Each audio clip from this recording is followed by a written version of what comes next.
All right, everybody, welcome back. This is Culture Club half hour, another in a series of conversations with half the Culture Club in half an hour. Although today is even going to be shorter than that because I got to jump. We're going for world record today. We're going to go short. It's going to be it's 20 minutes. It's going to be 20 minutes of scintillating action. Jeff, before we got on pod, you asked me what the big news of the day was. I don't know. The big news in my week has been the sale of Complex to NTWRK, and then the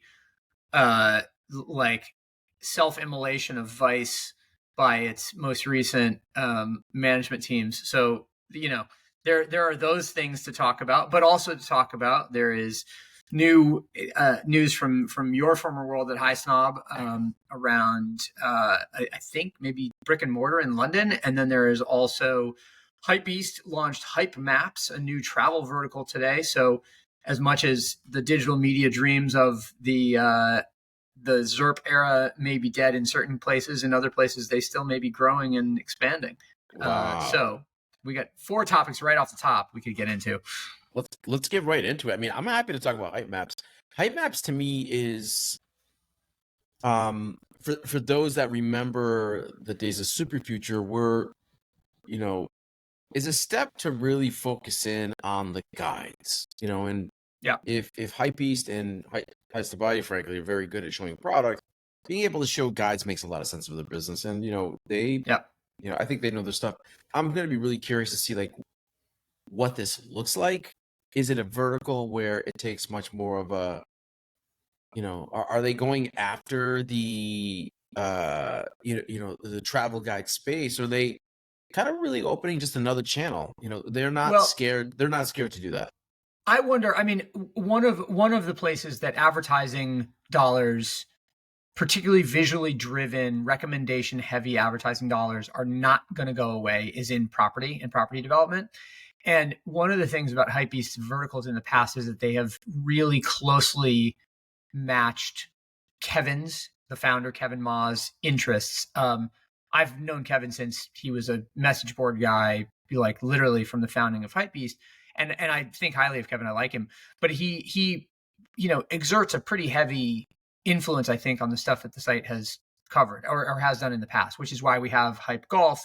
It's why there's so much watch coverage. It's why we have the car vertical. So I wonder to a certain degree to what extent this marks a move into real estate, property development, or just generally that sector on behalf of Kevin personally or I wouldn't be surprised if he does it. And I think you're right. I mean, Kevin loves to cover what he loves.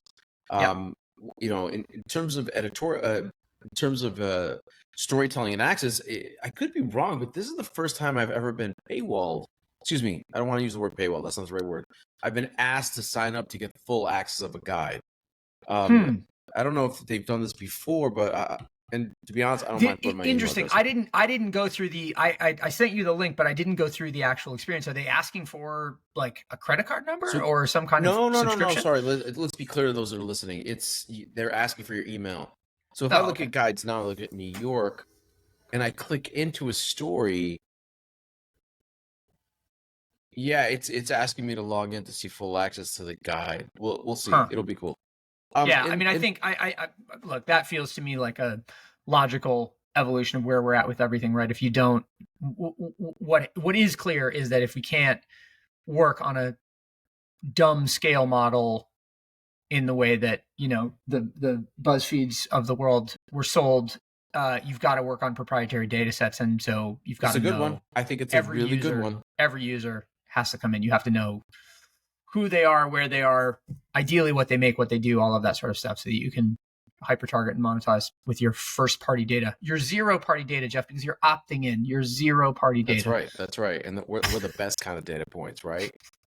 Again, I'm Kevin always does interesting things, so I'm excited to see where this goes. And it feels like it's a good time to do it. I don't, for those who don't remember, Super Future, which was it still is an active forum within the fashion space or culture space. They used to sell these guides that were PDFs. I want to say they were $8. You just PayPal somebody and they send you a PDF, and it was interesting. The Tokyo City Guide and the Super Future Tokyo City Guide. I used it in 2008, and amazing because they updated all the time. It gave you the inside stores. It was, quite frankly, a super insider guide to where to shop and where to eat. For a city like Tokyo, that's very important because as a Westerner, they're more than ever, of course, they speak English and other languages, but there's still a barrier with signage and being able to read it. Of course, you can get through with Google, but a guide or a map is very crucial to that kind of city, Ben. Sure. Well, it also marks a period of time. It's funny. It's like that New York Times story about 40 years of Williamsburg. If you had a guide to Williamsburg in 2004, it would have memorialized a bunch of things that have become culturally significant that haven't existed for 20 years now, and there's some value to that, right? Like, and I think that's part of the flame out of Vice.com and the whole controversy there. To sort of pivot topics, is that there is this perception, incorrectly held, that digital content, will last forever and will, someone will always have, and that it just isn't the case in the same way as print magazines of the past. Well, let's talk aren't guaranteed. Let's talk about this. So, what is the current status of the brand? And, do you feel like a lot of this content, and by the way, there's an incredible amount of great Vice content. You think we're going to lose access to all of that stuff? No, I don't. I think the for a variety of reasons, there is a lot of it that is already gone. Okay. That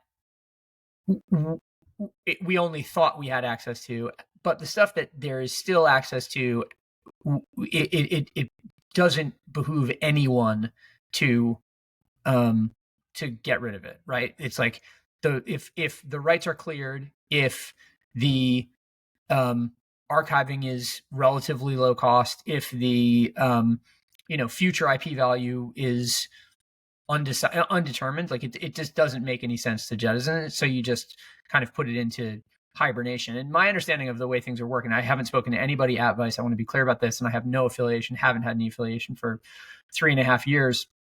But is that the site will continue to operate in some kind of more constrained form, that new content that goes up will be circumscribed a lot and will be heavily driven by social and by, let's call it, B2B content. So that doesn't mean advertising agency content. And that was one misapprehension that I think a bunch of, like, the journalist types who reached out to me last week were under the impression. They were like, they're turning the whole company into an ad agency, which is not the case.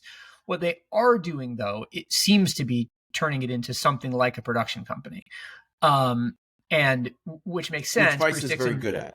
Well, yeah, and Bruce Dixon, the CEO, was the CFO of Pulse, which was a production company that Vice acquired in 2013, 14, something like that, that made original films, developed TV shows, developed original IP, made represented directors, made commercials, that sort of stuff. So he understands that economic model, so it makes sense that he would move the company in that direction.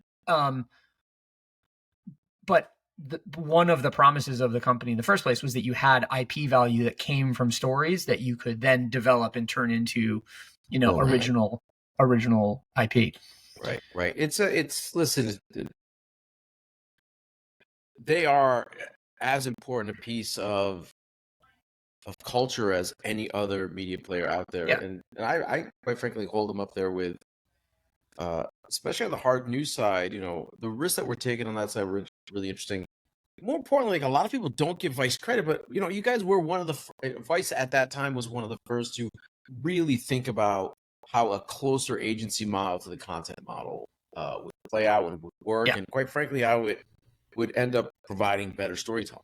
Right. Well, look, I think that the real essence there was actually something that is even further ingrained, which is that the closer you get to the story, the closer you get to the individuals, the ground level, the truer the story can be, and the more you can figure out the value of the story, generally speaking. Like, right. And that's prompted by two things. David Marks sent me the infamous article about Vice from 2002 from the New York Press, in which Gavin among other things, said a bunch of like really off-color racial slurs and that sort of stuff. And he, just dropping it casually in conversation the way that he did at that time, inexcusable and certainly ages badly, particularly in light of everything that guy has gone on to do.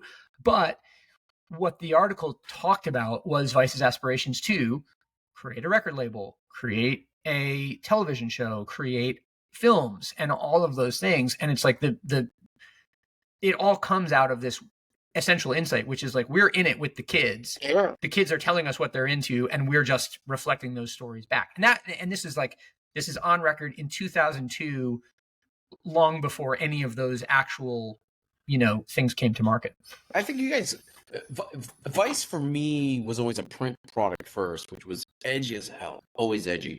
Yeah, I didn't understand the seriousness of the business until maybe I saw that. And I think if I'm not mistaken, you guys distributed the Streets record in the U.S., right? Yeah, and in fact, funny enough, this is I wrote this to David when he sent me the article.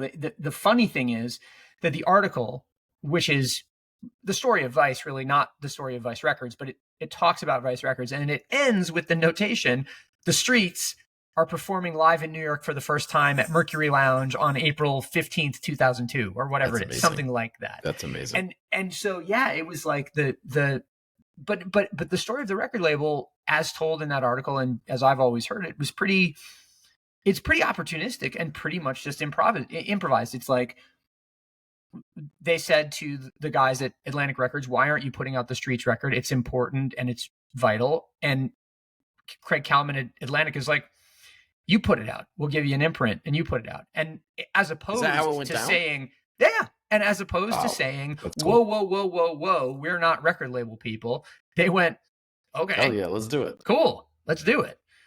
And so it was like the company was a history of historic yeses in a lot of respects. And when that spirit got choked out of it was when it began its long, slow decline. Right. And my hope is this. Maybe this will be as we move on to other things. I'm a firm believer that there's always a fourth, fifth, and sixth life in anything that's strong and fantastic. Yeah. And they don't necessarily need to come in one after the other. I think there's going to be opportunity to see if the spirit, that early spirit, the good side of that early spirit, can come back, and we're able to do that. We're able to have this kind of media, because I think it is important. And again, kudos to guys at the teams. You guys were very innovative and, quite frankly, changed a lot of things in culture. Yeah. Well, I mean, look, it's like it's interesting, right? And then let's get to the high snob brick and mortar, because I think that's an interesting thing. I went to a dinner yesterday, or I went to a lunch. It wasn't dinner, it was lunch. And it's Chatham House rules, so I have to be careful about what I disclose from it. But one of the topics was essentially, if this BuzzFeed Vice paradigm of scale chasing digital media has been proven to fail and be bankrupt, and the option is that we have gigantic AI generated, like impersonal, or not impersonal, but inhuman sort of media creation, where are the companies that are doing it right, where they're combining true, let's call it news value, and true, let's call it lifestyle value? And I think, to me, we talked a little bit about the New York Times occupying the middle with games, Wordle, etc., The Athletic, and so on and so forth. But I think High Snob actually does a good job of occupying that media. I think Hodinkee does a good job of occupying that media. I think Airmail does a good job of occupying that middle. Right. And so the news of brick and mortar opening in London was interesting to me, because it was like, okay, this is how you take brand equity and you extend it into the real world. Yeah, I think it's on the heels of the first time that we did an opening, which was with Selfridges a few years ago. Yeah. The one thing that you always see with High Snob opening retail in any city is they find the most unexpected shops to work with. Almost the expected shops to work with, from the bagel store in London to, falafel in Paris, it's always fun and it makes sense. And more importantly, there's risk. What's going to be exciting, actually, I think, is going to be what's happening in Berlin, where it looks like a true flagship's popping off. And for a brand, I think it's super important, especially with the power that they have now with the flagship stuff. With the monikered goods, the quality of that stuff. To be very honest, it's incredible. The team behind it is exceptional, and they're not willing to take or cut corners with those goods, which is quite frankly why most of the time they're super expensive. But that's how things happen. It is I think it's a natural extension of what the ecosystem of culture is, and why not be able to touch and feel things? Well, I mean, beyond that, it's like every brand needs to create a end-to-end relationship with its customers and offer value at every touch point, right? And that means you have to inform, you have to entertain, you have to enlighten, you have to supply utility, you have to supply recommendation and proximity to a world of interrelated or like-minded brands, and you have to create community in which your customers come together and meet one another. And I think that's where you nailed it. I think where you nail it, and what the likes of High Sobriety doing experience, and certainly others, is that it's going to be a damn good experience. It's never half-assed. It's very strong. And you almost kind of track that a little bit. Like if that store opening is not fantastic, I think it's opening tonight as we tape this, if I'm not mistaken, if not tomorrow. And the outpouring will be interesting to watch. Now, I think what the world more than ever needs is exactly what it needed from Vice, what it needed from Snob, and all the other competitions. They needed guidance on what was good and bad. They needed guidance on the stuff that's not showing up in major media. That's the real power, in my opinion, of Vice, of Snob, and plenty of others. Is yes, we work with brand partners, but many times we know them better than them, right? We know how that reader is going to interact with the product many times better than what a consumer brand does. Why I think is the secret sauce of what real good media is. It's not just a number on a page. There's a lot more to it, and I don't think that's going to go away. Like there's always going to be somewhere where premium needs to turn to. No, look, I agree with that. I think but the reason is that it's like the media, the need to storytell means that you have to ask questions about why people do what they're doing and what they're doing, how they're doing it, why they're doing it, right? Whereas if you're just trying to get them to transact on something from a pure marketing standpoint, then you don't care necessarily the why. You care about how. You care about the fact that they do it. And I think that's where the value add comes from, and it's where the impulse to just get deeper into people's psyche comes from too. Right. One thing I was going to mention on that, being able to kind of figure it out and ask the right questions, is for my trends class at Maragoni down here in Miami, I actually did do an exercise not 2 classes ago where I said, look, I need you. It was an exercise in just ensuring that like you're constantly looking for what's next.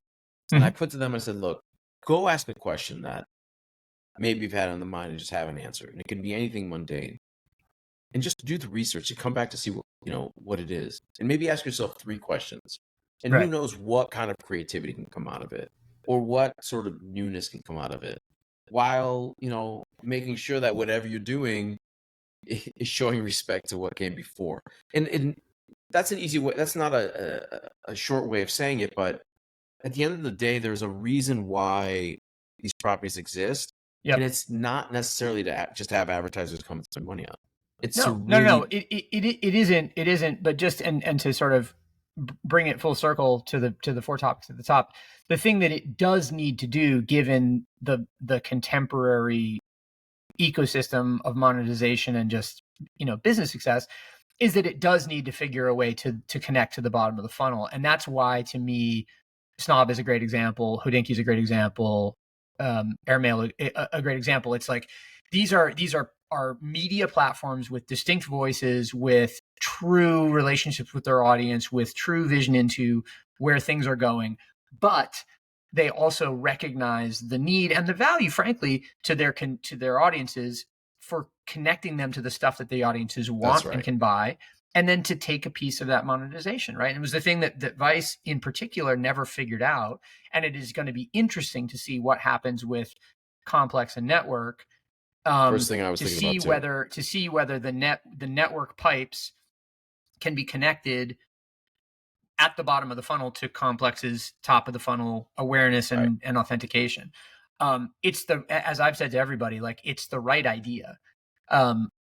Putting those pipes together is not necessarily an easy thing to do, and so that's going to be the art and the science of it. But we'll keep watching it, Ben. We'll keep watching for it. Sure. We'll keep watching that ship grow. But listen, I know you got to bounce, Ben. We're at the 21-minute mark. We'll keep this one short. Thanks again for getting together with us. Thanks everyone for watching the show. If this is the first time you're listening to the half hour, just do us a favor and subscribe to the podcast link wherever you're listening to this. And we'll see you soon, guys. All right. Easy, Jeff.